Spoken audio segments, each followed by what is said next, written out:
After watching a train wreck of a debate between the Raging Atheist and Matt Powell, I've decided to give a few tips to my fellow atheists who want to engage in debate with the likes of young earth creationists and fundamentalists. I'm not claiming to be an expert at debating by any means, but I've definitely had my fair share of debates, discussions, and arguments in my own life and on my own social media pages. So, to the Raging Atheist, if you watch this video, just know that we're on the same side. Having said that, I have to be honest and admit you lost a debate to Matt Powell on the Modern Day Debate YouTube channel. I believe in being honest, so when I see someone on my side losing at best or making a fool of himself at worst, I have to acknowledge it. Quite frankly, I'm disappointed that most of the comments on that video were either praising you or criticizing Matt. As critical thinkers and skeptics, we need to check our biases at the door and not blindly congratulate each other when it isn't earned. With that in mind, here are 2 tips on how to handle brainless people like Matt Powell. Tip number 1. Stop talking about evolution. Matt Powell is just a Kent Hovind and Ray Comfort wannabe. This means he doesn't understand evolution, and he has zero desire to even try to understand evolution. He has his own warped, twisted view of it, but he doesn't actually care to learn what the science truly says. You can provide sources, documents, name drop incredibly smart scientists, and you can talk until you're blue in the face about how and why evolution is a scientific fact accepted by virtually every science organization in the world. But guess what? Young earth creationists like Matt Powell simply do not care. Tip number 2. Focus on the philosophical and logical problems in the Bible, including the contradictions. The Bible is ironically a great resource of information to refuting Christian nonsense. Show them the contradictions, show them how unstable and psychotic God is, and ask them how an all-loving God is capable of hatred. And of course, have the Bible verses to back it up.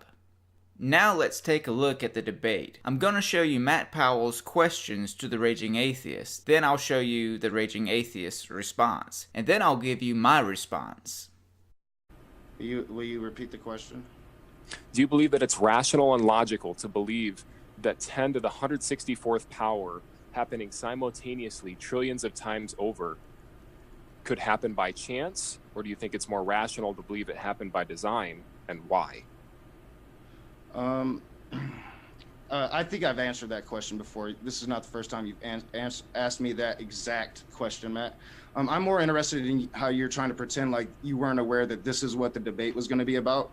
So here's my text message from Matt. Let's be fair, though. Let's be fair, though. He asked the question it's pertaining to his God belief, and this is his 10 minutes. If you want to respond to that in yours, that's fine. My response will be the same as before. It's the same as before, Matt. It's the same as before. It's the same exact response that you asked me this probably both times I've talked to you face to face. It hasn't changed.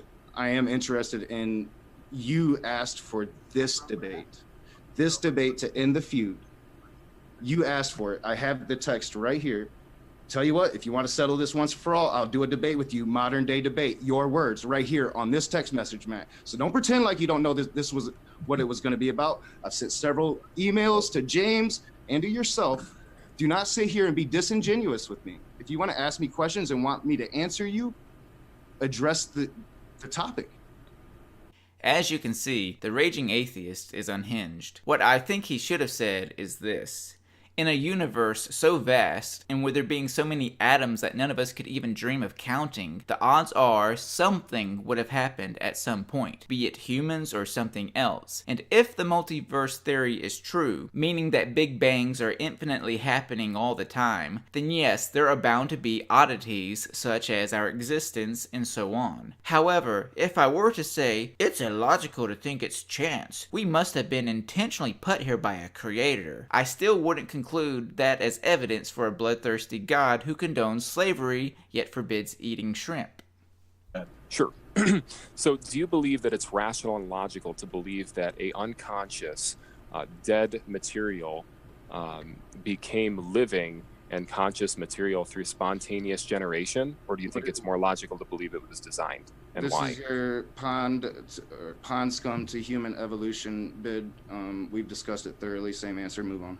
For the sake of time, I'll skip the poor responses made by the Raging Atheist from here on. With that said, here's my answer. Matt, I'm assuming you're referring to abiogenesis. As far as that goes, I don't think any scientist out there believes that there was non-living matter and then poof, there was instantly life that came about out of nowhere, but rather it's probably more of a slow, gradual process. However, I'm not an expert, nor am I a scientist, so why not ask an actual scientist? But for the sake of argument, let's say life did come about through an intelligent cause and not something we would consider random or natural. Okay, how do we know that the intelligence that created us still exists? And how do we know it's a God? And how do we know it's the same God who is said to have killed every man, woman, and child in a worldwide flood? Ernst Haeckel said, and I quote, he said, "Spontaneous generation must be true, not because it had been proven in the laboratory, Man, but because otherwise..." Swinging. Yep. But because Right, otherwise... go ahead. But because otherwise, let me restart that question so you can get a clear understanding of the question I'm asking you. Ernst Haeckel said, and I quote, he said, "Spontaneous generation or life coming from non-living material must be true, not because it had been proven in the laboratory, but because otherwise it would be necessary to believe in a creator." Do you agree with what Ernst Haeckel said?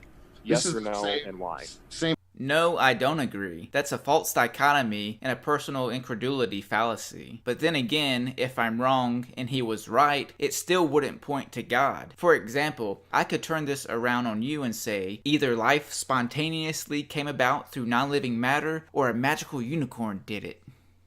I thought this was going to be an interesting debate. You approached me with a new interesting debate, not the same thing we've always done. Oh, okay. You said you was going to come Are you up ready for punching. the next? Come up punching, Matt. Are you ready for the next question? 4 minutes. Yep, I'm ready. Okay, how many minutes? 2 minutes? 4? Better 4 start minutes. throwing them Okay. blows. Yeah, no problem. What is more plausible to you? Intelligent design or things coming into being by chance, and why? Okay, here is where I would have to get you to define what you mean. When you say things, do you mean lakes, rivers, rocks, and humans? Or do you mean atoms and molecules, maybe quarks? I'm not dodging your question, I'm just not sure I understand it. If you'll allow, let me rephrase your question to what I think you mean. Do I, as an atheist, think something can come out of absolutely nothing? If that is your question, then my answer is no, I doubt it. I think 0 times anything will always equal 0. As far as I know, though, scientists don't believe the universe came out of absolutely nothing. So if that is indeed your question, I don't understand why you would ask, considering nobody thinks that. Intelligent design are things coming into being by chance. What's the point of the question? I probably more likely things coming to being by chance, but what's the point of the question? Because you're trying to dismiss evolution, right? No, I'm just asking you if you believe that things came into being by answered. chance or by design, and I why? answered. Why do you believe it's by Probably chance? like my 4th or 5th time I've answered that question to you, but I answered. Move on. Okay, no problem. Do you believe that it's rational to believe that all the stars, planets, galaxies, oceans, and everything else that's contained in the cosmos, contained in the universe, was all condensed down to an infinitesimal amount of space? And do you believe that that infinitesimal amount of space exploded out of chaos into order without intelligence? I'll have to ignore how grammatically flawed your question is phrased, but when it comes down to the Big Bang Theory, the actual Big Bang Theory, not the creationist poor perception of the theory, I think it's an exceedingly more plausible explanation than your answer. Your answer would be an all-knowing, all-powerful, all-loving deity who hates people who masturbate started the universe. Yeah. Well, do you believe that it's rational and logical to believe that an explosion out of chaos produced order? Man, this is the same repetitive crap, Matt. Do I believe that? Repeat it again. Man, I should know it by heart, but repeat it again. Do you believe that an explosion out of chaos produced order? There's a big difference between an explosion here on Earth like a nuclear blast and the rapid expansion of space-time with the Big Bang. But even if the Big Bang was just a random, chaotic explosion just like you'd find in a war zone, I would still find that less silly than half the things I find in the Bible. Okay, I was just curious. So you said that you think the possibility of God is possible. Do you think that's a logical, rational position to believe in the possibility of God? Yes, I don't possess all knowledge, so for all I know, God might exist. But to put this in perspective, Santa Claus, Odin, and Thor might exist as well. So just because something is technically possible doesn't mean it's probable. And I know we just got a couple more minutes here, probably like 60 seconds, so I'll just ask you this question. Stephen Hawking said, and I quote, he said, "Because there are laws such as gravity, the universe can and will create itself from nothing." So from ex nihilo, from nothing, the universe would create itself. Do you believe that that is a rational position to believe in? If Stephen Hawking meant nothing in the philosophical sense, then no. If he meant nothing in the way that astrophysicists define it, which would be fluctuating quantum fields, then yes, maybe. I really don't know. I don't think you or I have any real knowledge on something as complex as quantum mechanics. I don't think ancient sheep herders who claim to speak for God had it more figured out than our modern day scientists. God, man, I mean, I thought you was coming out swinging tonight, man. This is nothing new. You got 40 seconds. You got 40 seconds, Matt. Probably time for one more question. Okay. Wow. So where do you find your morality? The short answer, logic. Well-being is something that helps all of us. Therefore, I try to help others, and I hope in return others help me. But let me tell you where I don't get my morality from. I don't get it from a book where stoning women for not being virgins is okay. I don't get it from a God who demands we kill people for simply being gay. I don't get my sense of right and wrong from a God who dashed babies against the rocks, and who wants to cast all of his non-believers into eternal agony. I don't need a God who tortures and kills people to tell me not to torture and kill people. Okay, that's enough questions from Matt. Unfortunately, when it became the Raging Atheist's turn to ask Matt questions, he went on a long rant about how this wasn't supposed to be a debate about God, but rather about the feud between him and Matt. It would have been fine if the Raging Atheist expressed his dismay in a calm manner and then after expressing that disappointment, sucked it up and went after Matt with tough questions. But unfortunately, he wasted his 10 minutes by complaining and poorly giving an argument about how God should be in hell. Throughout the debate, he kept accusing Matt of using the same questions they've had in other debates, which made me wonder, if you've been asked these questions before, what's your excuse for not having an answer? For example, if my opponent in a debate or friend in a discussion asks me a question that I don't have an answer to, you better believe I'll look into it after the discussion or debate is over. Why hasn't the Raging Atheist looked for answers to these questions Matt has apparently asked him several times before? Granted, there may not be a solid answer for all of them, but I'm under the impression he hasn't even looked. But I'll give the Raging Atheist credit. At least he has the humility and intellectual honesty to admit when he doesn't know the answers to a question. Okay, now here are just a few questions I would have asked Matt Powell or any other brainless Christian for that matter. Why does God create people that he knows in advance will end up in hell? And how is that fair? Why doesn't God forgive and reform all of his creation since he is all-powerful? Is that impossible for him? Why are there contradictions in the infallible word of God? Here's a few examples. Did Judas hang himself or fall to his death? Has anyone seen the face of God, or has no one seen the face of God? And was there many languages before the Tower of Babel, or only one?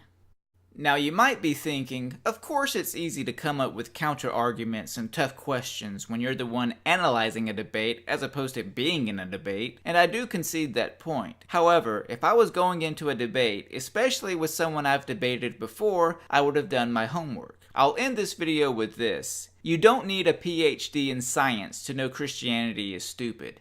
Matt Powell is a hateful prick who's wrong about nearly everything. However, it's usually the ones with the smallest brains who have the biggest mouths. So keep that in mind next time you debate a fool.